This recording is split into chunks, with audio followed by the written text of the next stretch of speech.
wabarakatuh.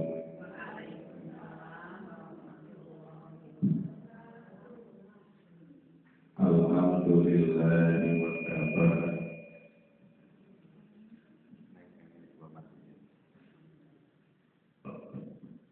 Wassalatu wassalamu ala rasulil mustafa wa ala alihi wa sahbihi as-sidqi wal wafa. Asyhadu an la ilaha illallah wahdahu la syarika lah wa asyhadu anna sayyidana wa nabiyyana Muhammadan abduhu wa rasuluhu alladzi la nabiyya ba'dahu. Allahumma shalli wa sallim wa barik ala sayyidina Muhammadin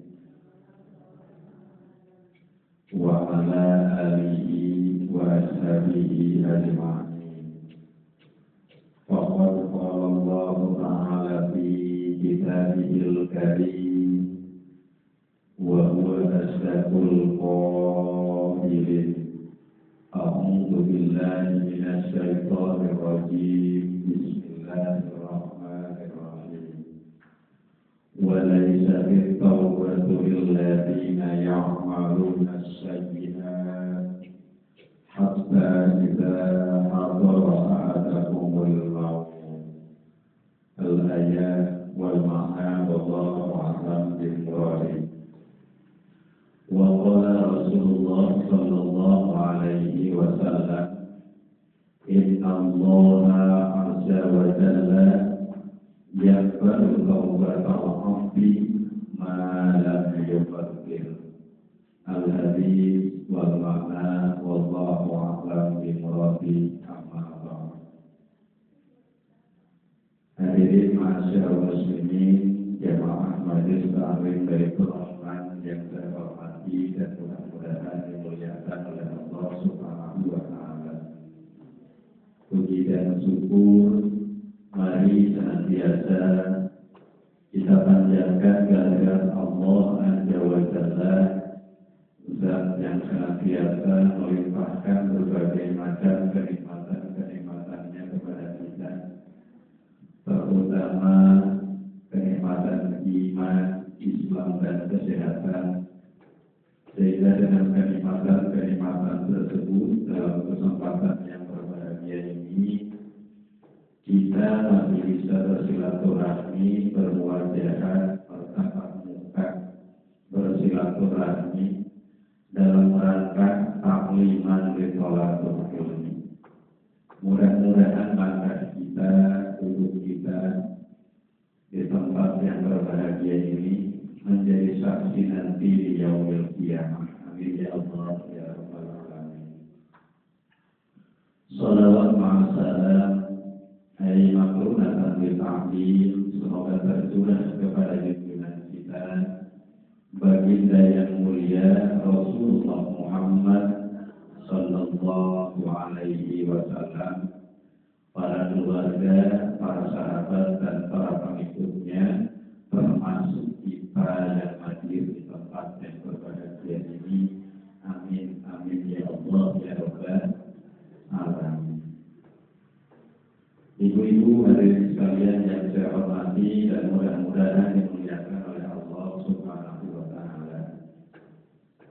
Sebelum pertausian atau pengajian dilanjutkan, saya ingin tanya, ada nggak di antara kita yang merasa nggak punya dosa kepada Allah? Bu, ada nggak di antara kita yang merasa tidak punya dosa kepada Allah? Nggak ada ya Bu, Masya Allah.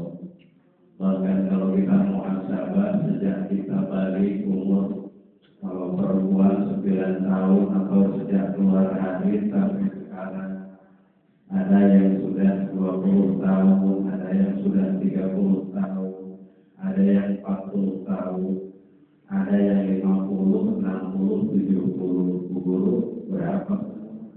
66, mendekati kepala 7.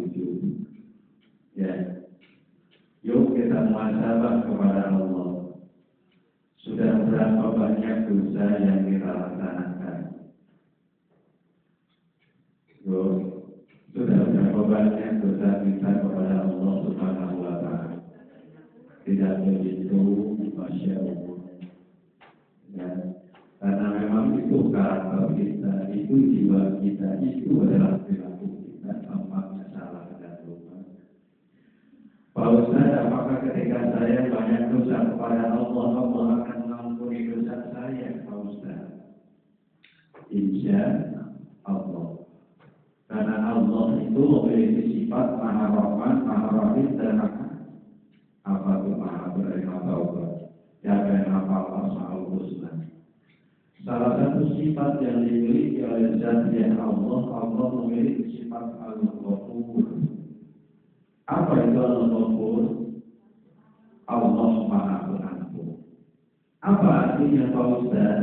Ketika dosa kita kalau dihitung sejak kita balik sampai kita sekarang, kalau ditulis dengan tintanya dari air laut, maka insya Allah kita akan tertulis. Insya Allah Allah akan mengampuni dosa kita. Duduki kalau silba Ribaliya baru. Aduh ini ya tadi itu tadi.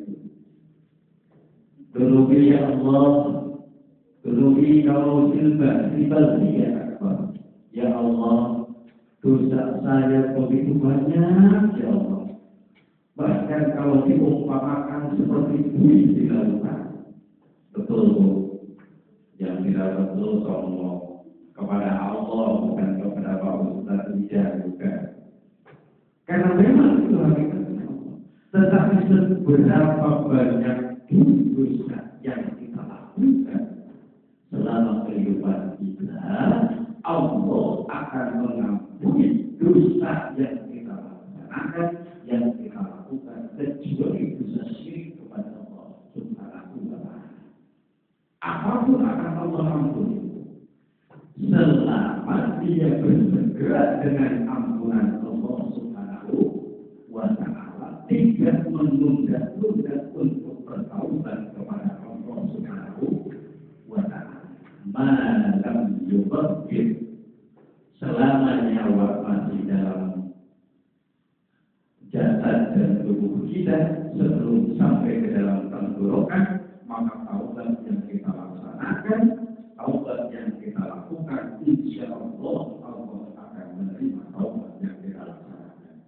Tetapi ketika malaikat Ijroil sudah hampir kepada kita, sudah datang, kemudian nyawa sudah ada di tenggorokan, tertutup pintu taubat sama sekali di hadapan Allah Subhanahu wa Ta'ala. Ibu pernah dengar tentang hikayat seorang pembunuh yang sudah membunuh 99 orang? Oh, sudah kan? Begini ceritanya, ingetin nanti. Ada seorang pembunuh, Bu, sudah membunuh 99 orang. Dia bertaubat kepada Allah, ingin bertaubat. Kemudian dia datang kepada seorang rahib, yang namanya rahib itu kalau kata kita mah kiainya umat yang lain itu adalah rahib. Ya rahib, saya ingin bertaubat kepada Allah, tetapi saya sudah membunuh manusia sebanyak 99 orang. Apakah taubat saya akan diterima oleh Allah Subhanahu wa Ta'ala? Kata si pembunuh itu. Dijawab oleh rahib, tidak mungkin kamu diterima taubatnya oleh Allah Subhanahu wa Ta'ala, karena dosamu sudah begitu besar di hadapan Allah. Jangankan membunuh 99, satu orang pun kamu membunuh, dosanya tidak akan tertutup oleh perbuatan baik kamu. Saking nampak si pembunuh kesal, mau taubat malah dibegitukan. Apa jadinya? Sirnani langsung ditutup. Rahib pun meninggal, jadi si pembunuh sudah membunuh 100 orang sekaligus.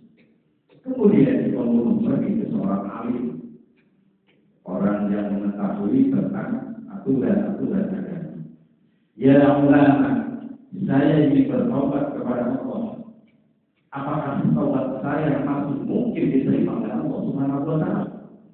Jawab si ulama, tidak ada yang bisa menghalangi untuk kamu bertaubat kepada Allah. Dosa apapun, insya Allah Allah akan mengampuni kamu yang penting kamu betul-betul bertaubat kepada Allah. Tetapi dengan catatan kata ulama tersebut, pergilah kamu ke kampung A. Karena di sana banyak kiai, banyak ulama. Silakan dalam ilmu mereka di tempat itu. Singkat kata, si pembunuh itu taubat. Jalan dia menuju ke kampung A yang sudah ditunjukkan oleh kiai tadi. Tetapi di tengah perjalanan dengan kuasanya Allah Subhanahu wa Ta'ala, si pembunuh itu meninggal dunia. Lalu kemudian turun malaikat azab. Lalu kemudian turun malaikat rahmat. Masing-masing berebut. Kata malaikat azab, ini jatah saya. Walaupun dia sudah bertobat, dia belum melakukan perbuatan baik. Itu kata malaikat azab. Tetapi kata malaikat rahmat, dia sudah bertaubat kepada Allah. Akhirnya tidak ada kesepakatan. Datang malaikat yang lain menyerupai manusia. Kata malaikat, untuk akhirnya persoalan ini, mari kita hitung. Apakah dia sudah dekat ke kampung A atau masih jauh ke kampung A? Dihitung. Di meter dari dia berangkat sampai sana jauh kemana. Ternyata dengan kuasa Allah, dia perjalanannya sudah dekat ke kampung A yang itu.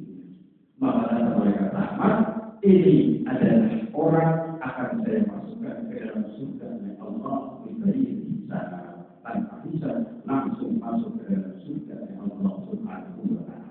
Apa itu bagi kita? Dosa apapun yang kita miliki, Allah akan menerima taubat kita. Yang penting jangan berpikiran nanti dulu deh, entar dulu deh, belum begini deh, itu mana? Kalau sudah nyawa masuk dalam tenggorokan, tertutup pintu taubat dari Allah Subhanahu wa Ta'ala. Bahkan yang namanya nyawa, siapa yang tahu? Jangan ukur ketuaan, jangan ukur kemudaan. Ya Bu ya? Qul innal mautal ladzina yafirruna minhu fa innahu mulaqikum summa tuwaffun.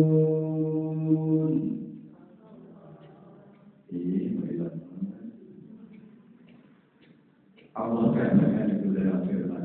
Kalau kita ngerti arti ayat itu, Masya Allah berbesar harapan kita. Qul katakan wahai Muhammad, innal mautal ladzina yafirruna minhu. Sesungguhnya kematian yang senantiasa kamu lupa-lupakan itu, fa innahu mulaqikum tsumma tuwaffun. Pasti akan mendatangi kamu. Jatuh di hari hitung, ada yang umurnya 70 tahun, ada yang 60 tahun, ada yang 25 tahun, bahkan ada bayi merah langsung meninggal. Siapa yang tahu? Dan di situ pintu taubat terbuka, maka bersegeralah kita mana dan juga sebelum nyawa masuk di dalam tenggorok. Sakarat namanya. Kalau sudah sakarat belum maut, pintu taubat sudah ditutup oleh Allah Subhanahu wa Ta'ala. Maka dosa apapun akan dibawa ke dalam kubur dan langsung masuk dalam daripada akhir. Tetapi ketika kita melaksanakan taubat, insya Allah dosa apapun juga akan diampuni oleh Allah Subhanahu wa Ta'ala. Mau taubat? Yang kencang aku, kalau satu yang kencang ngomongnya jangan. Mau taubat?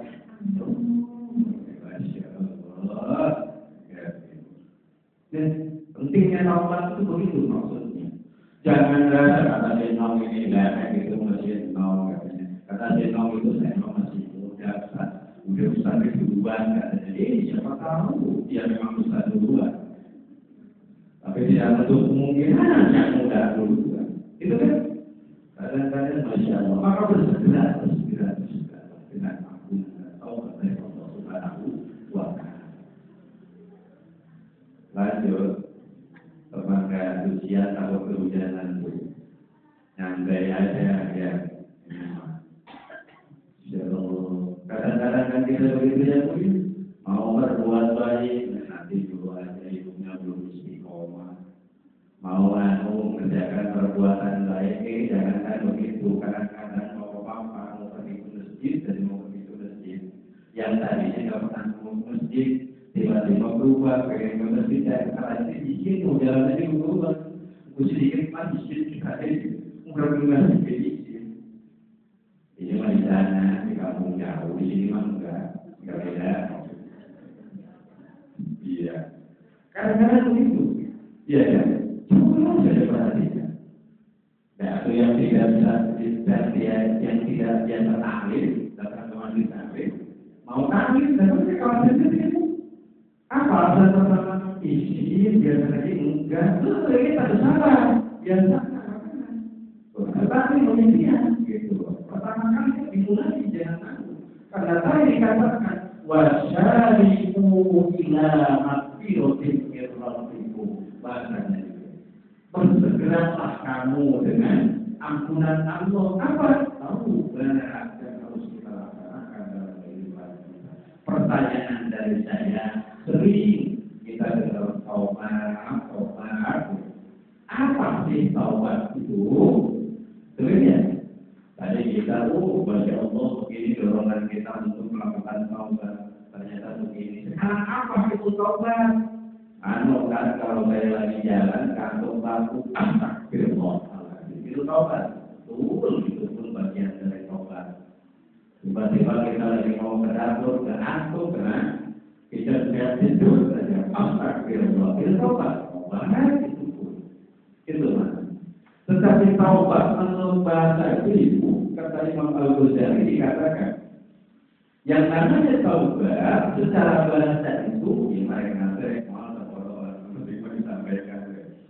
Kata Imam Al-Ghazali, ada kenal Imam Al-Ghazali? Enggak ada. Ada kenal? Saya juga sama, tidak kenal, cuma baca aja kitab-kitabnya.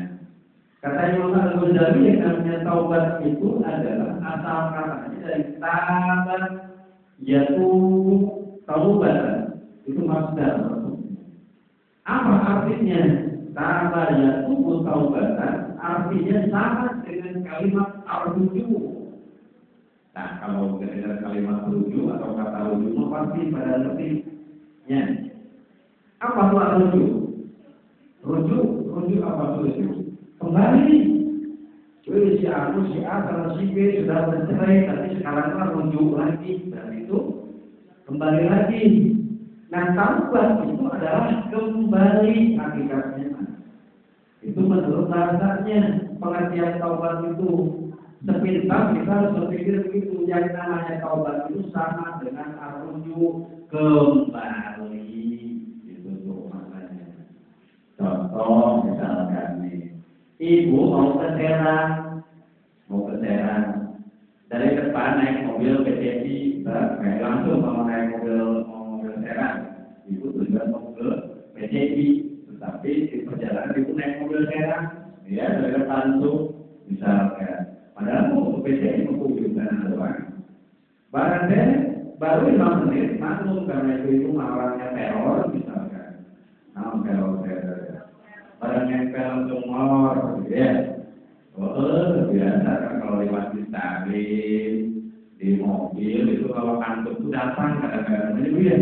Padahal kalau dari rumah sampai jam 12 kita nonton TV begini, kalau kita ngantuk-ngantuk, bahkan ngantuk itu ngambil bentuk korek api diganjel. Kalau di rumah lagi nonton, kalau di masjid tadi ya.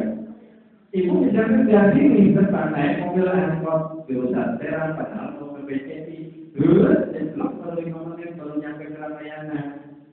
Tuh, pada Ramayana, tidur di situ. Padahal bangun-bangun, itu sudah nyampe ke Serang, padahal mau ke PCI. Nah, harusnya bagaimana? Balik lagi. Karena kan begitu. Karena kita sadar bahwa itu salah mau ke BCI malah keteteran. Padahal tidak disengaja.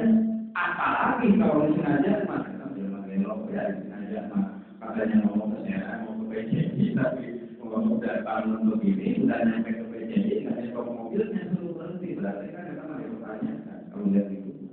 Ini udah sampai sana, berarti balik lagi. Nah itu adalah taubat. Taubat itu adalah kembali. Kembali dari apa, Pak Ustaz? Yang namanya taubat menurut Imam Al-Ghazali itu kembali dari keburukan kepada kebaikan.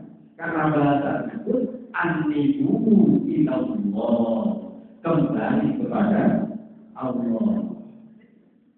Tadi pagi-pagi misalkan ya Allah ya Rabbi, para mau ke warung, ada anak muda pakai baju mini, 3 jari di atas lutut, auratnya kelihatan, datang ke rumah, ada tetangga lagi nongkrong di rumah kita mau bertamu. Wih, bilangin sama kita, anu ya itu anaknya si ibu, anu mah kelewatan bisa, nggak tahu di akhlak. Wih, begitu, segala dia ngomongin, ini bukan ngomongin dari begitu. Tapi ngomong, sadar yang sebenarnya, astagfirullahaladzim, itu namanya taubat. Tapi besoknya begitu lagi, itu bukan taubat namanya. Tetapi kalau kita taubat betulan, kalau kemarin kita sadar itu kesalahan, besoknya jangan diulangi. Karena kata Imam Al-Ghazali, yang namanya taubat itu kembali dari keburukan menjadi baik, dari kejelekan menjadi baik, dari ketidakbenaran menjadi benar, dari kemaksiatan menjadi soleh. Itu adalah taubat. Dari baik menjadi lebih baik. Itu adalah taubat kepada Allah. Ya. Jadi makna taubat itu adalah kembalinya manusia dari hal yang tidak baik menjadi baik. Dilanjut, lanjut. Masya Allah, kekerasan, pengajar. Masya Allah, kalau yang cuma kesianan, kalau ya juga tidak datangnya susah saja. Lagi semangat kali. Saking kepengennya tetap menyampaikan ajaran dan materi. Insya Allah, mudah-mudahan Allah mendapat keberkahan bagi kita. Amin ya Allah ya Pak. Nah itu kan, Pak Ustaz, kenapa sih saya harus bertaubat kepada Allah? Karena memang kita itu sadar bahwa kita, tadi saya katakan, siapa di antara kita yang merasa tidak punya dosa kepada Allah. Ya kan? Tadi dikatakan kan? Punya dosa kalian juga. Nah kalau kita sudah merasa bahwa kita itu kotor, kita itu tidak bersih, maka cepat mandi. Begitu kan? Makanya kalau ada laki ibu mepet-mepet itu belum mandi, jangan kita deketin, jangan kita kotor, wajar tidak dideketin juga. Mana kan begitu? Karena taubat itu adalah kembali kita dari kekotoran kepada kebersihan. Itu loh mana? Kenapa penting taubat bagi kita? Karena kita sadari al-insan mahalul khata wal nisyan. Manusia itu tempatnya salah dan lupa yang akan menimbulkan kesalahan. Satu, karena memang itu sudah pasti dari Allah bahwa kita itu siapapun orangnya, mau kiai, mau ustaz, mau ajaran, mau ulama, apapun juga Tuhan pasti memiliki dosa kepada Allah Subhanahu wa Ta'ala, dan itu perlu dibersihkan. Sehingga di situ letak pentingnya taubat kepada Allah Subhanahu wa Ta'ala. Ingat perkataan Rasulullah, saking Allah juga sudah memahami bahwa kita itu bukan orang yang tidak bakal melakukan kesalahan, tidak. Semua orang itu pasti melakukan dosa dan kesalahan. Tetapi kata Rasulullah, sebaik-baiknya manusia adalah manusia yang melakukan kesalahan, tetapi dia cepat bertaubat kepada Allah Subhanahu wa Ta'ala. Kullu bani Adam khata'un. Setiap anak Adam itu pasti pernah melakukan maksiat dan kesalahan. Itu sudah diramalkan oleh Rasulullah. Ya. Tetapi kata Rasulullah, wa khairul khata'ina tawwabun. Tetapi sebagus-bagusnya manusia adalah manusia yang setelah melaksanakan dan melakukan kesalahan serta maksiat, mereka langsung bertaubat kepada Allah Subhanahu wa Ta'ala. Itu. Karena dikatakan la sofiyo tama'al isror wala kafiyo tama'al istighfar. Artinya apa? Tidak ada dosa yang la sofiyo tama'al isror. Tidak ada dosa yang kecil kalau itu dilakukan terus-menerus. Tidak ada dosa yang dilakukan terus-menerus.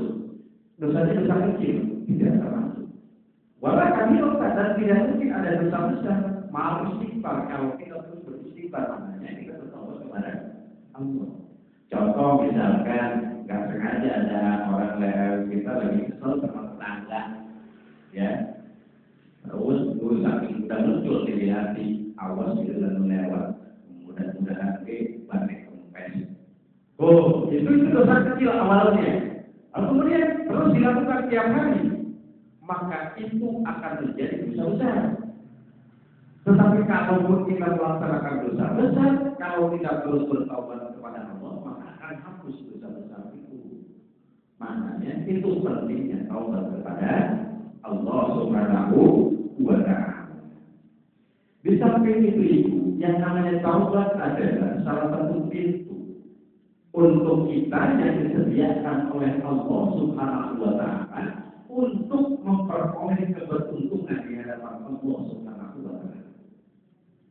Makanya saya katakan tadi, kalau orang yang tidak mau bertaubat kepada Allah, dia tidak mengakui dosanya. Kalau sudah tidak mengakui dosanya, berarti dia sombong kepada Allah. Allah saja yang Maha Kuasa dan Maha Ghaffur sudah menyediakan pintunya. Hei, kamu kalau mau ke surga, no, pintunya no. Wih, kita makan belagu, padahal kita makan pikir sedikit berani itu. Padahal Allah sudah menyediakan ini. Berarti kita sombong, kita jadi dalam. Padahal Allah sudah menyediakan. Taubat itu adalah pintu keberuntungan bagi kita. Sehingga Allah katakan, orang yang mau terus bertaubat kepada Allah, maka dia akan mendapatkan keberuntungan di hadapan Allah Subhanahu wa Ta'ala. Ini ayatnya Quran surat An-Nur ayat yang ke-31 Allah katakan, wa tubu ilallahi jami'an ayyuhal mu'minun la'allakum tuflihun. Ini masuk ayat maka sok dikaji Quran. Datang ke rumah ada Quran terjemahnya baca, anak berapa ada gede, nggak ada yang diurus di rumah belum anak Quran. Janganlah nenek-nenek kebanyakan main gadgetnya. Nggak bisa ketemu. Iya, tapi nggak apa-apa main gadget juga. Kalau baca Quran aja jadi nggak apa-apa. Ya nggak jadi persoalan. Maksud saya jangan sampai membengkalikan diri untuk mendekatkan diri kepada Allah Subhanahu wa Ta'ala. Ya.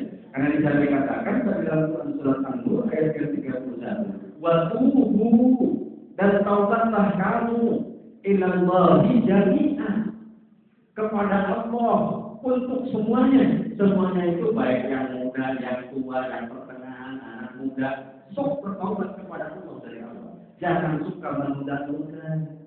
Ada kata itu apa? Berbuat baik, janganlah ditunda-tunda. Beramal soleh, janganlah ditunda. Apalagi untuk bertaubat kepada Allah. Takut nyawa kita perlu diambil oleh Allah Subhanahu wa Ta'ala. Kita belum bertaubat kepada Allah. Masya Allah. Ini mana? Nah, keberuntungan yang pertama bagi orang-orang yang bertaubat, dia akan mendapatkan ampunan dan rahmat dari Allah Subhanahu wa Ta'ala. Ini janji Allah. Makanya jangan kecil hati. Selagi mudah kita muhasabah, mau tidur itu. Ya Allah, duluku padahal mudah ini urunan ikatan perkawinan sama bapaknya anak-anak sekarang itu. Masya Allah sudah melakukan hal semacam ini. Sok muhasabah. Insya Allah diampuni oleh Allah. Betul sini izin ya teman. Coba jujur, sampai untuk diri sendiri. Taubat kepada Allah. Tidak. Ya Allah, masih muda untuk bikin makhluk. Kalau masih muda, mungkin kadang-kadang bisa. Taubat kepada Allah. Pasti Allah akan mengampuni. Pasti Allah akan memberikan ampunan bagi kita. Yang penting kita mau untuk bertaubat kepada Allah. Di antara keuntungan orang yang bertaubat kepada Allah, Allah akan mendapat manusia tersebut akan mendapatkan ampunan dan rahmat dari Allah Subhanahu wa taala. Ini dijelaskan oleh Allah dalam Quran surat Al-A'raf ayat 153. Di sana dalam Al-Quran. وَالَّذِينَ عَمِلُوا السَّيِّئَاتِ ثُمَّ تَابُوا مِنْ بَعْدِهَا وَآمَنُوا إِنَّ رَبَّكَ مِنْ بَعْدِهَا لَغَفُورٌ رَحِيمٌ. Jelas di sini dikatakan وَالَّذِينَ عَمِلُوا السَّيِّئَاتِ, dan orang-orang yang mengerjakan perbuatan jelek atau perbuatan dosa, kemudian mereka taubat min ba'dihha, setelah melakukan perbuatan maksiat atau perbuatan jelek tadi, wa amanu, kemudian dia beriman akan ampunan Allah. Kata Allah, inna rabbaka min ba'dihha, maka sesungguhnya Allah melihat perbuatan manusia tersebut, la ghafurur rahim, Allah akan memberikan ampunan dan Allah akan menyayanginya. Masya Allah. Tinggal kitanya sebetulnya. Allah mau betul memiliki sifat yang Allah mempunyai itu ya. Di sini kan dalam Quran. Ini bukan hadis Quran yang katakan. Quran surat Al-A'raf ayat 153. Janji Allah, orang yang mau bertaubat, dia akan mendapatkan ampunan dan rahmat dari Allah Subhanahu wa taala. Satu. Lalu yang kedua, yaitu keuntungan bagi orang-orang yang mau bertaubat kepada Allah, diganti kejelekannya oleh Allah Subhanahu wa taala dengan kebaikan dari Allah Subhanahu wa taala. Masya Allah. Begitulah pada rahimnya Allah terhadap makhluknya. Seberapa banyak pun perbuatan jelek kita, perbuatan maksiat kita kepada Allah, kalau kita bertaubat kepada Allah, maka kesalahan kita, dosa kita akan Allah ganti dengan kebaikan di hadapan Allah. Masya Allah, kalau kita lain itu oleh dunia coba, kita mau berharap. Kalau ada orang melakukan kesalahan ke kita, nafsu kita apa? Takwa dan syirik. Kita itu manusia. Tapi Allah berbeda. Manusia berbuat apapun juga. Bahkan Allah yang memberikan dia rezeki, Allah yang menempatkan dia di dunia seenak-enaknya, maksiat kepada Allah, Allah masih tetap sediakan pintu ampunannya. Bahkan Allah janjikan, kalau dia mau bertaubat, semua kesalahannya akan diganti dengan kebaikan dari Allah Subhanahu wa taala. Dari mana sumbernya? Allah katakan dalam Quran surat Al-Furqan ayat yang ke-80 dan dikatakan, illa man taba wa amana wa amila amalan shalihan fa ulaika yubaddilullahu sayyi'atihim hasanati wa kana Allahu ghafurur rahim. Jelas dikatakan. Illa man taba, kecuali orang-orang yang mau bertaubat kepada Allah, wa amana dan beriman, wa amala amalan sholihan dan dia mengerjakan amal soleh, faulaika yubaddilullah, maka mereka akan diganti oleh Allah Subhanahu wa taala sayyi'ati, kejelekannya, kemaksiatannya, dosanya yang mereka lakukan manusia tersebut, hasanatin, dengan kebaikan. Wa kana Allah, dan Allah itu sesungguhnya Ghafurur Rahim, Maha Pengasih dan Maha Pengampun. Masya Allah. Jelas begitu. Yang penting kita mau bertobat kepada Allah, jangan kecil hati, yuk muhasabah, ingat dosa kita, cepat bertobat kepada Allah Subhanahu wa taala. Amin ya rabbal alamin. Mudah-mudahan kita masuk dalam kategori orang-orang yang mau bertobat kepada Allah Subhanahu wa taala. Amin ya rabbal alamin. Lanjut. Aduh, ada beberapa ekor, udah mengajinya ada 100 orang, gitu ya. Jawabnya nggak serempak, aduh, bikin ustaznya lemah hatinya. Asyaallah. Ibu hadirin sekalian yang saya hormati dan mudah-mudahan dimuliakan oleh Allah Subhanahu wa taala. Kenapa, Bu? Ada yang hati hujan. Masyaallah. Kalau ditutup pintunya, takut memang lagi halangan, ya di luar itu ya.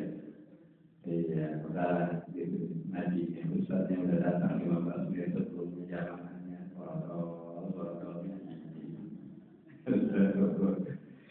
Ibu-ibu ada sekali yang saya hormati dan mudah-mudahan dimuliakan oleh Allah Subhanahu wa taala. Pak Ustaz, apa semua taubat yang dilaksanakan oleh manusia itu akan diterima oleh Allah Subhanahu wa taala? Yakin akan diterima. Ya. Tetapi yang paling utama taubat model mana yang akan diterima oleh Allah? Tadi dikatakan kalau kita sudah melaksanakan perbuatan baik, astagfirullah, besoknya begitu lagi, itu mengecek pangeran, menghina Allah, maknanya sudah tahu itu salah, tetapi diulang lagi, itu sama saja dengan mempermainkan Allah Subhanahu wa taala. Hati-hati. Ya, hati-hati betul itu dikatakan kita. Lalu taubatnya seperti apa yang harus kita laksanakan? Allah katakan yang akan Allah terima dari taubatnya manusia atas dosa-dosanya, sehingga taubatnya akan diganti oleh Allah dengan kebaikan dari Allah. Taubat yang dilaksanakannya akan menjadi pintu untuk masuk ke dalam surganya Allah. Taubat yang dilaksanakannya akan menjadi maghfirah dan rahmat dari Allah, karena Allah satu taubat yang akan diterima terutama yakni dengan nama taubatan nasuha. Ada yang namanya nasuha di sini? Nggak ada. Alhamdulillah. Tapi ya nama nasuha itu bagus ya. Jadi ngasih anak-anak coba perhitungkan dulu nasuha, kobur gitu. Jauh-jauh dia dalam mutakin apa bagus. Kalau ini menewek ya Bu. Ada nggak dalam menewek siapa yang mengalami? Ada. Ayatnya itu nasuha. Allah, taubat yang akan diterima oleh Allah Subhanahu wa taala itu adalah taubatan nasuha, yakni taubat yang sungguh-sungguh kepada Allah Subhanahu wa taala. Allah firmankan dalam firman-Nya Quran surat At-Tahrim ayat yang ke-8. Ya ayyuhalladzina amanu tubu ilallahi taubatan nasuha. Wahai orang-orang yang beriman, bertaubatlah kamu kepada Allah dengan taubat yang sesungguh-sungguhnya, dengan taubat yang sebenar-benarnya. Ya, mau tanya, emang taubat dan nasuha itu yang model bagaimana sih? Ustaz yang nanya mulu sih, pulangnya bukan buatan bisa menjawab isi, pulangnya semuanya ini mah bukan kayak nanya satu-satu, tidak ya. Yang namanya taubat dan nasuha itu karena Ibnu Abbas nih catat. Yang namanya taubat dan nasuha itu kalau di orang Sunda mah kan dulu aja, kalau nanti kalau taubat sambel, ya gitu ya. Apa taubat sambel itu katanya mau pedas, tetapi kecelok lagi kayak anak-anak muda lagi ngerti atau orang-orang ibu lagi muda, pedas tapi well mani. Nah itu maknanya. Taubatan nasuha itu menurut Ibnu Abbas jangan sampai seperti itu. Sehingga menurut beliau yang namanya taubatan nasuha itu adalah berhenti sekarang dari melakukan dosa, menyesali dosa yang sudah kita laksanakan, dan bertekad tidak akan mengulangi perbuatan dosa lagi. Itu adalah taubatan nasuha. Ada 3 aspek itu, ada 3 perhitungan. Yang pertama, kita berhenti melakukan perbuatan maksiat itu, kemudian kita menyesali telah melakukan perbuatan maksiat itu, lalu kemudian kita bertekad untuk jangan sampai kita melaksanakan perbuatan maksiat itu lagi. Itu adalah taubatan nasuha. Contoh ini, ibu saya sama anak-anak, ini malah ya pada puasa kan saya aja Bu. yakin sayang sama anak-anak. Bahkan jangankan manusia, hewan, binatang pun terhadap anaknya, Masya Allah sayang benar. Apalagi manusia. Saking sayangnya ibu sama anak, tiba-tiba anak ibu melakukan perbuatan yang menyimpang dari aturan agama tiba-tiba. Padahal masih kecil usianya, taruhlah anak kita itu baru 8 tahun misalkan. Di sekolahnya tiba-tiba nauzubillah nyuri uang temannya. Uang datang ibu misalkan ya, datang ibu saking keselnya diambil tuh halu, sampai dari halu deh. Halu nanti itu halu buat itu pukulan yang gede buat tumpukan itu. Ada pukulan ada dia halu yang pojok rumah itu. Orang datang anak-anaknya udah dengar anak seperti itu. Jebret ibu pukulin sampai bocor darahnya keluar. Stop. Setelahnya apa yang kita rasakan?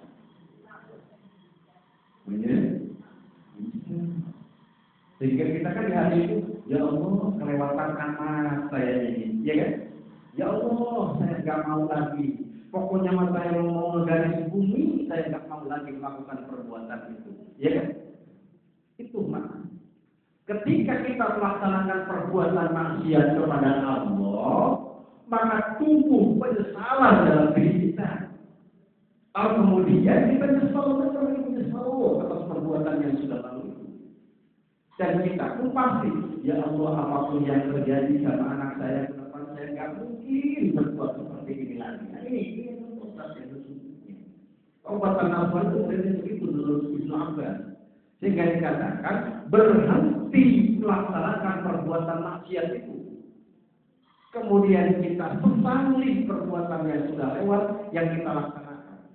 7 hari 7 malam kan kalau kita habis ngumpulin anak nggak pernah lupa ya kita ngomong aja. Coba aja. Nah itu umpamanya seperti itu. Kita bertekad bersumpah untuk tidak mengulangi lagi perbuatan tersebut. Begitupun dalam kehidupan beragama kita. Entah lupa, entah apa.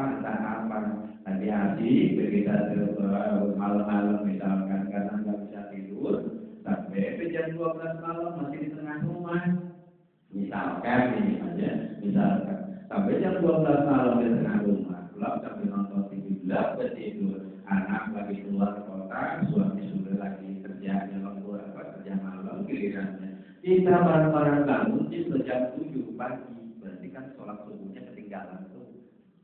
Nah kalau kita merasa bertaubat kepada Allah, kebiasaan hidup yang seperti itu jangan diulang lagi, karena itu akan berakibat hal yang sama. Maka kita janji, ya Allah sekarang apapun yang terjadi, saya akan berusaha untuk menjaganya. Apalagi sholat subuh sebelumnya atau pasang bekel itu adalah menjaga diri agar tidak terjumus lagi kepada perbuatan yang sudah. Itu tobat. Nyesal di dalam diri.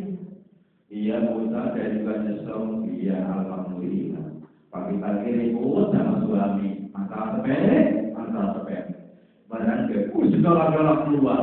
Nama-nama binatang segala keluar. Oh, anu segala pokoknya yang ada disebut binatang disebutin satu-satu.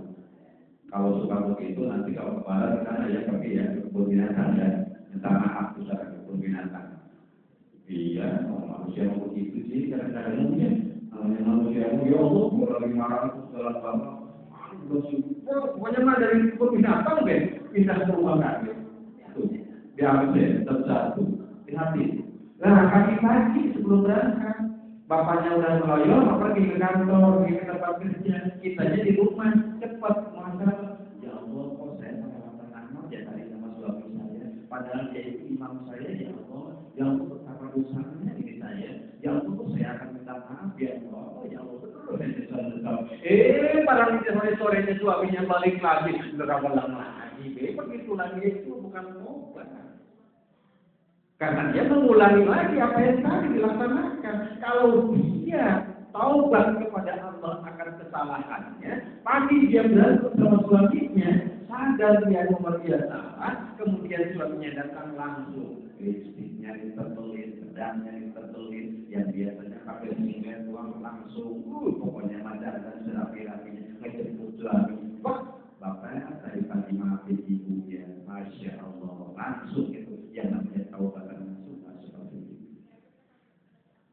Ya, di sini kata Ibnu Abbas yang namanya taubat nasuha itu minimal ada 3 perilakunya itu yang harus kita lakukan. Berhenti dengan perbuatan itu. Lalu kemudian kita sesali perbuatan yang kita laksanakan, tekad kita untuk tidak melaksanakan perbuatan itu. Sehingga menurut Ibnu Abbas, perilaku, kelakuan, akhlak kita kalau kita ingin taubat kita diterima oleh Allah Subhanahu wa taala, taubat kita ingin mendapatkan maghfirah dari Allah, ada 7 sikap, 7 langkah yang harus kita laksanakan dalam kehidupan kita. Apa? Yang pertama kata Ibnu Abbas, at-taubatun nasuh, yang namanya taubatan nasuha itu adalah wahiyah. Yang pertama, an-nadmu bil qalbi, yakni menyesali dengan hati yang paling dalam. Kalau kita sudah meninggalkan sholat, kita meninggalkan ketaatan kepada suami, kita tidak mengaji Al-Quran, cuek-cuek saja hati kita tidak ada rasa nyesal, berarti kita tidak masuk dalam kategori orang yang mau bertaubat kepada Allah. Ini mah tadinya mah iya, barang sore-sore itu, ya Allah nggak mau tidur dulu deh, nanti aja jam 2 kangen mau sekalian sholat isya, sholat tahajud, sholat segala-gala, barang kangen jam 7 pagi-pagi, tetapi di hatinya tidak ada gimana gitu tuh, tidak ada perasaan kesel, sedih gitu. Berarti keimanan kita itu dipertanyakan kalau begitu tuh, pertanyakan. Orang yang betul-betul taat kepada Allah dan dia ingin mendapatkan maghfirah Allah, ketika melakukan perbuatan yang tidak sesuai dengan aturan agama, nyesalnya itu bukan alam kepala. Bagaikan dia kehilangan harta, benda yang paling berharga bagi dirinya. Kalau kita kehilangan jiwang berapa? Anting-anting kebetulan jiwangnya 50 gram. Ya karena kupingnya kuat aja. Ya, coba kalau hilang, nyesek nggak di hati, sedih nggak di hati, apa yang dirasakan harusnya kalau kita meninggalkan aturan agama, kalau kita bertobat kepada Allah yang nasuha tadi, perasaannya seperti itu tuh yang kita rasakan. Masya Allah, ini satu.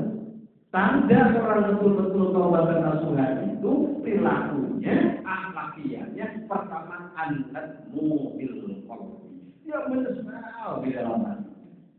Di dalam hatinya betul-betul perasaan menyesal. Ya Allah, 40 tahun yang lalu saya begini, ya Allah, bermunajat kepada Allah, istighfar kepada Allah, bertaubat kepada Allah. Maka itu tandanya kita taubat dan nasuha. Yang pertama tadi anda mobil qalbi, yakni menyesali dengan hati.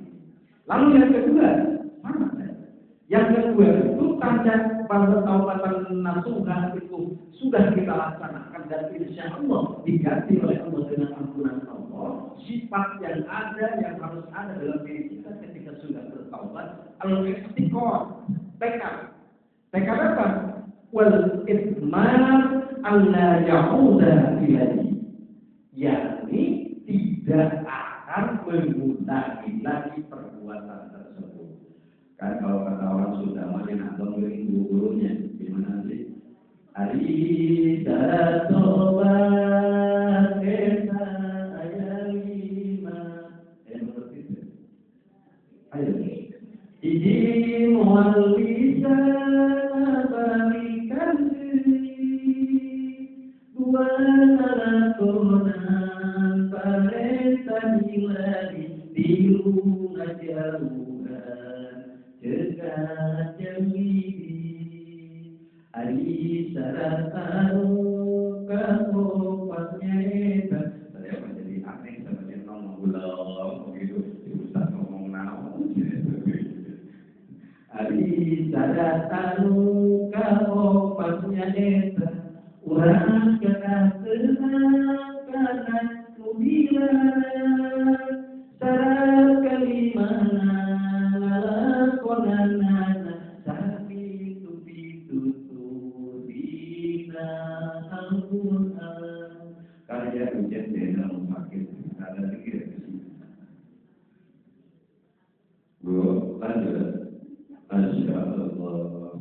masa berngomong lihatin saya di situ, Masya Allah. Bisa ada jutaan pelatihan baru dari ngomong. Ya. Nah, tadi dikatakan yang kedua seperti itu adalah al-ikmal. Allah yang dari dia berjanji untuk tidak mengulangi lagi dari saya katakan. Ini yang keduanya, ya. Yang kedua, kita orang ekspres aja sih, karena tadi di sana tuh jamnya sudah mendekati jam 5:30. Biasanya ibu-ibu itu lama kalau sudah 5:30 sudah kira-kira jalan begini nih. Makanya seperti itu aja lah. Ya. Nah, tapi bertekad berjanji untuk tidak mengulangi perbuatan itu. Saya tadi katakan di awal kalau kita bertobat kepada Allah cuma tobat, tetapi itu dilakukan lagi, sama saja kita dengan mengejek Allah Subhanahu wa Ta'ala. Di mana hadisnya? Allah katakan melalui Rasulnya, al-mustakbiru minadz dzambi wa huwa muqimun 'alaihi kal mustahzi'u bi rabbih. Masya Allah. Ini dikatakan. Jadi kalau kita melakukan perbuatan maksiat hari ini sadar, besoknya melaksanakan lagi, sadar lagi melaksanakan lagi, itu sama saja dengan kita mengejek Allah Subhanahu wa Ta'ala. Karena di sini ada katakan orang-orang mustakbiru, orang-orang yang bertaubat minadz dzambi dari dosa, wa huwa muqimun 'alaihi, dan dia tetap melaksanakan perbuatan maksiat tersebut, kal mustahzi'i, dia diumpamakan orang yang mengejek Rabbihi kepada Allah Subhanahu wa Ta'ala. Na'udzubillah subhanahu wa ta'ala. Mudah-mudahan kita tidak termasuk kepada golongan orang-orang yang bertaubat, tetapi taubatnya cuma di mulut saja. Bukan orang yang taubat, tetapi tidak ada perubahan dalam hidupnya. Amin ya rabbal alamin. Mudah-mudahan kita dicegahkan dari hal-hal semacam itu. Ada yang ditanya? Tidak ada. Lanjut ya. Lanjut. Masih semangat ya. Yang ketiga, syarat dari taubatan nasuha itu. Tadi kan yang pertama apa tuh tadi itu? Yang pertama anak mobil kolbi menyesali di dalam hati. Lalu kemudian yang kedua al-i'tiqad, yaitu bertekad untuk tidak mengulangi lagi. Yang ketiga, lakukan jawabul istighfar, kata Ibnu Abbas. Apa jawabul istighfar itu? Terus-terusan kita membaca istighfar kepada Allah. Di mana saya baca istighfarnya? Di pasar baca istighfar, di masjid baca istighfar, di musola baca istighfar, di rumah baca istighfar, di nonton TV baca istighfar. Istighfar nih hati kitabnya, mulutnya baca istighfar. Jangan sampai Rasulullah saja yang maksum dari dosa. Rasulullah itu maksum, tidak mungkin melakukan perbuatan dosa. Tetapi beliau dalam satu hari satu malam membaca istighfar tidak kurang dari 10.000 kali dalam satu hari satu malam. Itu menurut satu riwayat. Dalam riwayat lain dikatakan minimal Rasulullah membaca istighfar 1.000 kali. Dalam riwayat lain dikatakan minimal 100 kali Rasulullah membaca istighfar dalam satu hari satu malam. Lah kita yang setiap hari malah di awal juga udah ngaku bukan dosa kepada Allah, habis sholatnya likum cendel, likum lari, likum, masya Allah itu sinetron itu beres, masya Allah masya Allah kita tuh, ya kan? Maka kata Ibnu Abbas, kalau betul kamu ingin tahu bahasa nasuha, dalam istighfar, baca istighfar. Tak boleh nggak kalau saya lagi nonton TV baca istighfarnya? Tidak apa-apa. Lakukan. Coba ini ibu-ibu sekarang tidak percaya kita hidupnya masih ada ibu yang paling udah senior. Ya kan orang-orang tua dulu gurunya kalau lagi masak saja lagi masak atau lagi ngipasin nasi itu kan orang dulu makan kalau masak itu pakai kayu bakar ya, kayu bakar pakai CN pakai apa tuh CN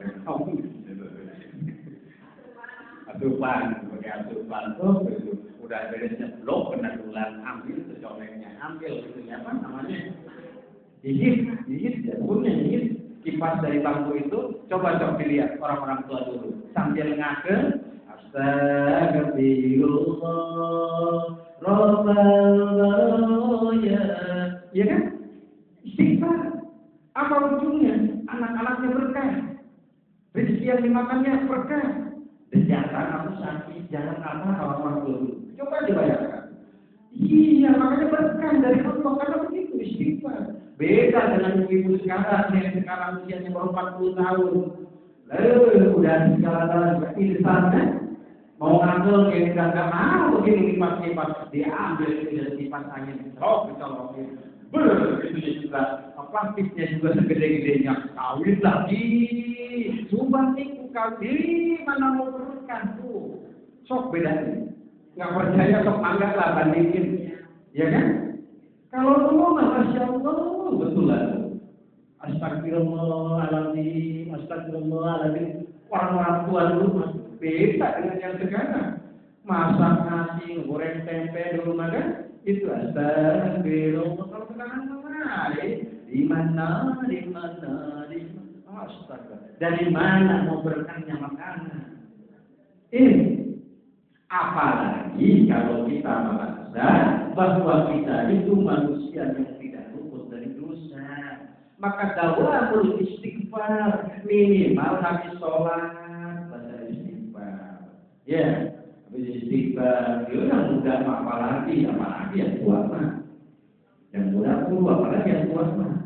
Iya, pada istighfar. Astagfirullahaladzim cukup segitu juga. Kalau mau panjang lagi cari bacaannya, silakan. Yang penting jangan sampai habis sholat minimal kita tidak baca istighfar. Kan diumpamakan begini, kalau kita melaksanakan perbuatan dosa dari pagi jam 7 sampai ke jam 12, maka kita itu dibantu dengan sholat zuhur. Sholat zuhur beristighfar kita hapus dosa kita, hilang. Ya kan? Dari zuhur ke asar kita melakukan maksiat dan dosa, dihapus waktu asar. Ya kan? Makanya setelah sholat itu beristighfar kepada Allah. Terus Allah sudah sediakan. Makanya kalau sudah mau tidur, utamakan yang masuk ke kita itu adalah ayat-ayat kalimat thayyibah atau ayat-ayat Quran.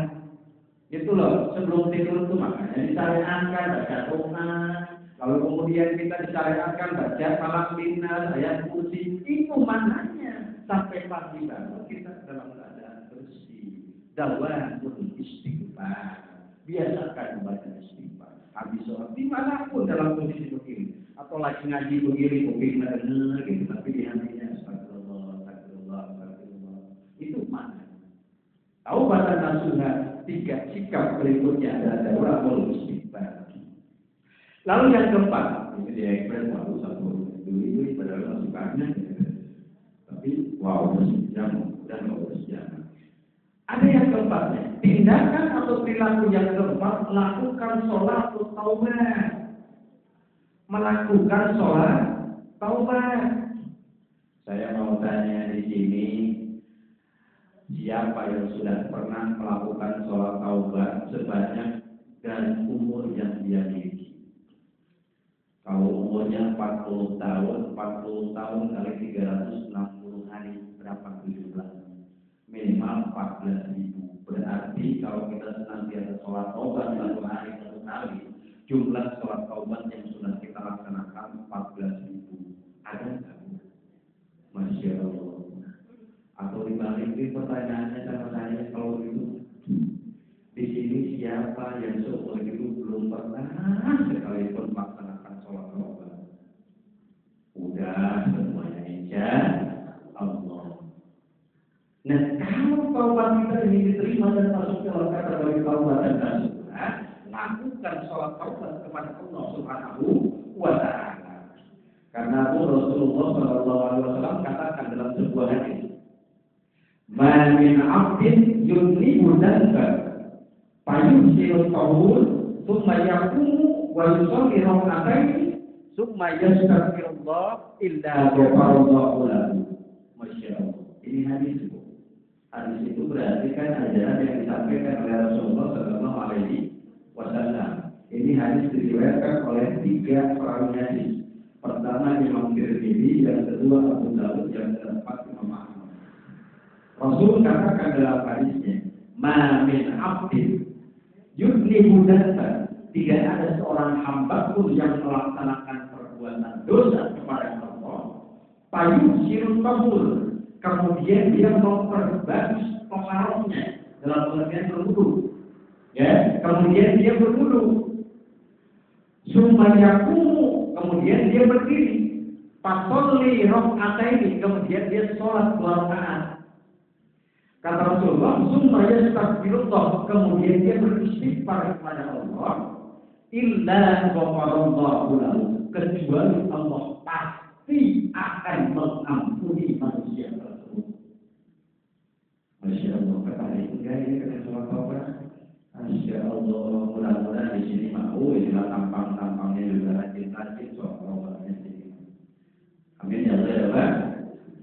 Lakukan sholat taubat kepada Allah, karena memang diri ini dipersyaratkan. Kalau ingin sholat dosa kamu itu hilang dan masuk dalam kategori taubat dan nasuha, ada beberapa perbuatan yang kamu harus terus lakukan dalam kehidupan kamu.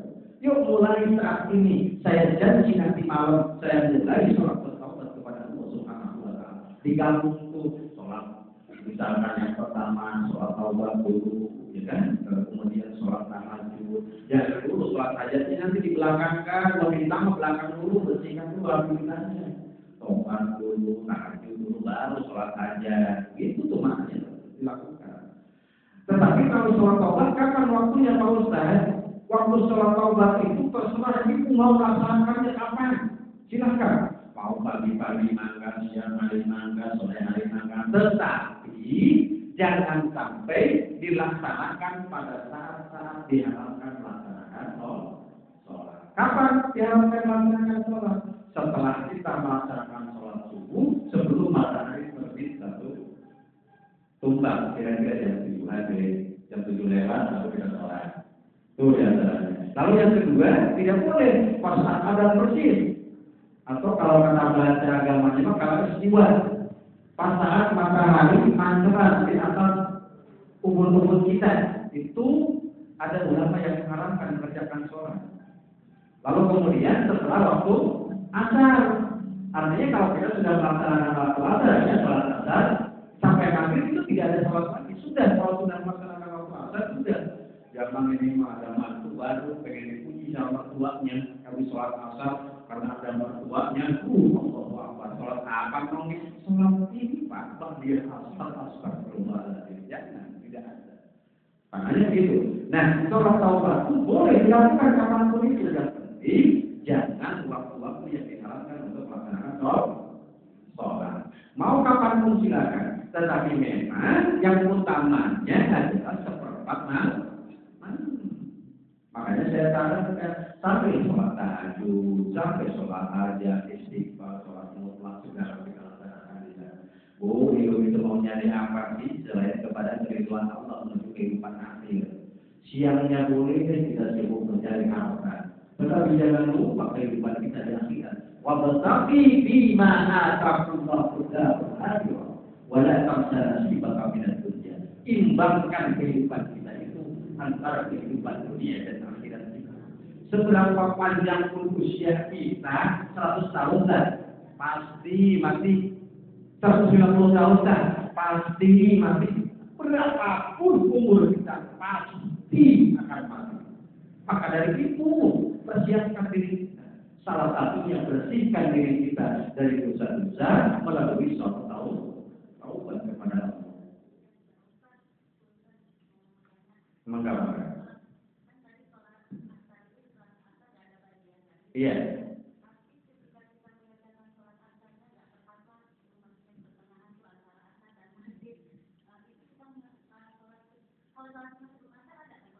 Ya, oblian. Tidak apa-apa itu. Iya, ini kita misalkan sholat asarnya 4:30 gitu ya, 4:30, tapi kita melaksanakan oblian dulu gitu ya. Tidak apa-apa kalau itu masih tidak masuk dalam kategori waktu yang diharapkan. Yang tidak boleh itu kitanya sholat asar dulu kemudian melaksanakan sholat sunnah gitu. Yang tidak boleh itu ya Bu ya, gitu. Nah, gitu. Nah, kalau untuk sholat taubat itu boleh dilaksanakan 2 rakaat, boleh 4 rakaat, boleh 6 rakaat, boleh. Tetapi setiap kali 2 rakaat satu salam, gitu, ya. Yuk mari kita bangun diri kita. Yuk mari kita taubat kepada Allah dengan sungguh-sungguh dengan melaksanakan sholat taubat kepada Allah Subhanahu wa Ta'ala. Boleh. Apa ada hal khusus? Enggak, tidak ada. Sama saja dengan kita melaksanakan sholat biasa, sholat subuh misalnya seperti itu. Ya, usolli sunnatat qawlati rakaataini mustaqbil qiblat ala lillahi ta'ala atau sunnatul lillahi ta'ala. Silakan dari ya, rakaat pertama memang disayangkan lebih baik baca surat Al-Kafirun. Rakaat pertamanya, rakaat keduanya surat Al-Ikhlas. Setelahnya apa? Istighfar yang banyak. Istighfar yang banyak. Tetapi ada seperti yang Syafi'i dijelaskan, akan lebih utama lagi kita membaca istighfar dengan apa yang dikatakan sayyidul istighfar. Ya, sayyidul istighfar ada yang hafal? Allahumma anta rabbi. Siapa coba yang hafal? Silakan. Nah, itu tuh. Wah, ada di situ di kitabnya kecil Tauhidul Ahkam lagi saya katakan. Itu ada di istighfar. Ya. Jadi dikatakan Allahumma anta rabbi la ilaha illa anta khalaqtani. Nah, nanti yang belum hafal kita ditulisin saja, kan gampang begitu, ya. Atau kayak ini buku-buku, tapi di sini mas saya mah husnudon, sebetulnya sudah pada hafal, sudah. Cuma ya biasa. Tawatuknya zaman di Baitul Rahman. Kalau itu saya mau memberikan contohnya begini, ya betul ya itu, ya betul. Itu adalah saya istighfar. Lebih baik dibanyakan istighfar saja.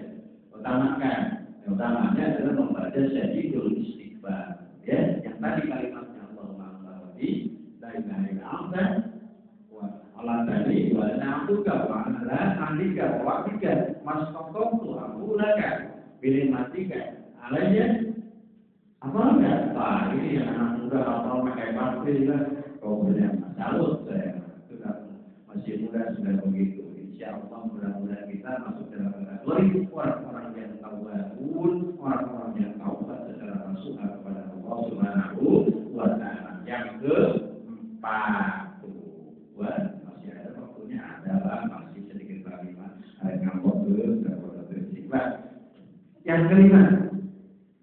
Yang kelimanya, ini cuma dua lagi lah, tiga lagi ya. Yang kelimanya adzulu bermaklukan. Tadi sudah nadam, kita di hati nyesel. Kemudian kita janji untuk tidak mengulangi lagi. Dakwah baca istighfar, sholat taubat, lalu kemudian adzulu bermaklukan. Apa sih Pak Ustaz bermaklukan itu? Yakni memenuhi hak-hak adami. Maksudnya apa? Memenuhi hak-hak adami itu. Begini Bu, yang namanya dosa itu ada dua hal. Pertama, dosa langsung kepada Allah. Kita tidak sholat, kita tidak ngaji, itu langsung kepada Allah. Tetapi kalau kita nyuri jemuran orang, nyuri buah orang, nyuri duit suami, itu namanya ada hak adami. Allah tidak akan mengampuni dosa kita kalau kita belum meminta maaf kepada orang yang kita dolimi tadi.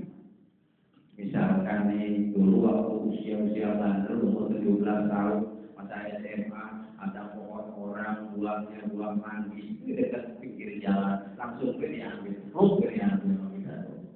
ya kan? Misalkan atau ada melakukan perbuatan apapun itu atau sama suami barangkali ada suaminya lagi nggak ada dong. Jalannya tergantung di pagi itu digantungan kantong, ada dompetnya, ada belanja misalnya lagi langsung bisnis, suaminya lagi habis ngambil dulu punya suami, boleh lihat dia ratusan doang, apa duit banyak amat nih duitnya, diambil 3 lembar nggak bakal tahu, kalau diambil sama kita tuh, nggak diomongin sama kita, sudah beda. Minta maaf itu tapi mau minta maaf untuk apa? Tidak mungkin Allah mengampuni itu. Makanya disebutkan tuh, Bapak, Saya minta maaf Pak tuh kalau lebaran tuh minta maaf Pak. Saya tuh pernah ngambil 300.000 waktu itu bapaknya tidak ada mau belanja duitnya lagi banyak saya ambil 300.000 didoainnya Pak ya minta ridhonya. Tuh itu baru Allah akan mengampuni kita. Dan bagaimana kalau saya melaksanakan perbuatan manusia nyuri barang orang, barang mau dikembalikan orangnya sudah tidak ada. Menurut ulama itu cari ahli warisnya. Anak keturunannya ahli warisnya. Tidak ada juga tidak ketemu, maka menurut ajaran sedekahkanlah, wakafkanlah, infakkanlah harta dari pencurian itu atas nama orang yang kita curinya. Di sini mah tidak ada, ini sampaikan kepada yang lain. Ini malah pada merengut susah pengen aja. Mungkin gua kayak begitu, ya enggak di sini mah enggak insyaallah. Amin ya Allah ya Pak. Kalau kita pernah melaksanakan perbuatan itu, maka harus dilaksanakan dulu hak-hak adaminya, yakni meminta maaf dulu kepada orang yang kita zalimi. Kalau kita sudah minta maaf, dia memaafkan ataupun tidak, baru dulu kita kembalikan kepada Allah Subhanahu wa Ta'ala. 5. Yang keenamnya, nadatul mal, mengembalikan harta yang kita curinya misalkan, atau yang harta yang kita ambil. Itu adalah tahapan-tahapan taubatan nasuh.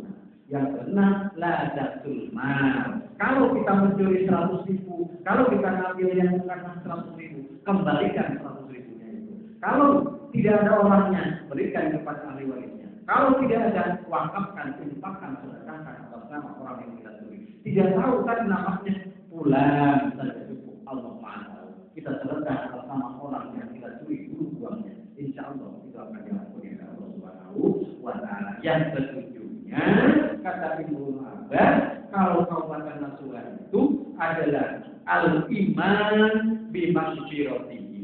Kita iman, kita yakin dengan ampunan yang akan Allah berikan kepada kita. Apa artinya? Ketika kita bertobat kepada Allah, jangan ada secuil pun perasaan atau prasangka kita, ini dosa kita tidak bakal diampuni bersama Allah. Tidak boleh begitu. Artinya kita bersetujuan kepada Allah, Allah pasti mengampuni dosa-dosa yang kita lakukan. Amin ya Allah. Alamin. Karena Allah katakan dalam firman-Nya, "Qul ya ibadiyalladzina asrafu 'ala anfusihim la taqnatu min rahmatillah. Innallaha yaghfiru dzunuba jami'an innahu huwal ghafurur rahim." Wahai hamba-hambaku alladzina asrafu, yang melebihi, suka berlebih-lebihan, 'ala anfusihim, terhadap dirinya, maksiat terhadap dirinya, la taqnatu, janganlah kamu berputus asa dengan rahmat dan maghfirah Allah Subhanahu wa Ta'ala. Innallaha, sesungguhnya Allah, yaghfiru dzunuba jami'an, pasti akan mengampuni dosa secara keseluruhan. Innallaha huwal ghafurur rahim, sesungguhnya Allah Maha Pengampun dan Maha Penyayang bagi hamba. Ini Quran surat Az-Zumar ayat yang ke-53. Silakan dibaca. Mungkin itu saja dari saya. Mudah-mudahan kita masuk dalam kategori orang-orang yang senantiasa bertaubat dengan istilah kategori taubatan nasuha, taubat yang akan diganti oleh Allah dengan surganya Allah Subhanahu wa Ta'ala. Amin ya Allah. Mudah-mudahan bermanfaat untuk kita semua. Kalau ada kata dan kalimat yang kurang berkenan, mohon dibukakan pintu maaf yang sebesar-besarnya. Wassalamualaikum warahmatullahi wabarakatuh.